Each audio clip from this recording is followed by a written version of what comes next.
Hello everyone, welcome to our channel. Telugu రాష్ట్రాలలో భిన్నంగా ఉన్నటువంటి వాతావరణ పరిస్థితులు, కొన్ని జిల్లాల్లో భారీగా పెరిగినటువంటి ఉష్ణోగ్రతలు, మరికొన్ని జిల్లాల్లో కురుస్తున్నటువంటి వర్షాలు. వివరాల్లోకి వెళ్దాం. ఏ జిల్లాల్లో వర్షాలు పడతాయి, వాతావరణ పరిస్థితులను తెలుసుకునే ముందు మీరు ఇంకా మన ఛానల్ కనుక సబ్స్క్రైబ్ చేయనట్లయితే వెంటనే సబ్స్క్రైబ్ చేసి పక్కనే ఉన్న బెల్ ఐకాన్ కూడా క్లిక్ చేసేయండి. ఇక లేట్ చేయకుండా వివరాల్లో కనుక వెళ్ళినట్లయితే తెలుగు రాష్ట్రాల్లోని కొన్ని జిల్లాల్లో ఉష్ణోగ్రతలు దాదాపుగా 42 నుంచి 43 డిగ్రీల వరకు నమోదవుతుంటే మరికొన్ని జిల్లాల్లో మాత్రం వర్షాలు నమోదవుతున్నాయి.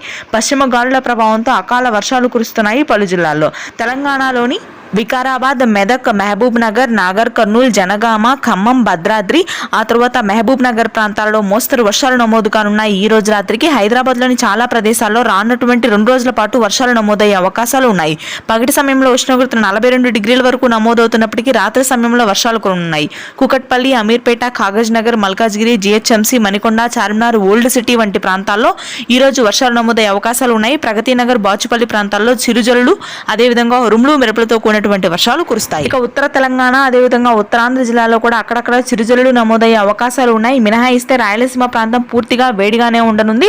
ఉష్ణోగ్రతలు భారీగా పెరుగుతాయి రానున్నటువంటి వారం రోజుల పాటు. ఇది ప్రస్తుతానికి ఉన్న weather update. Thanks for watching this video.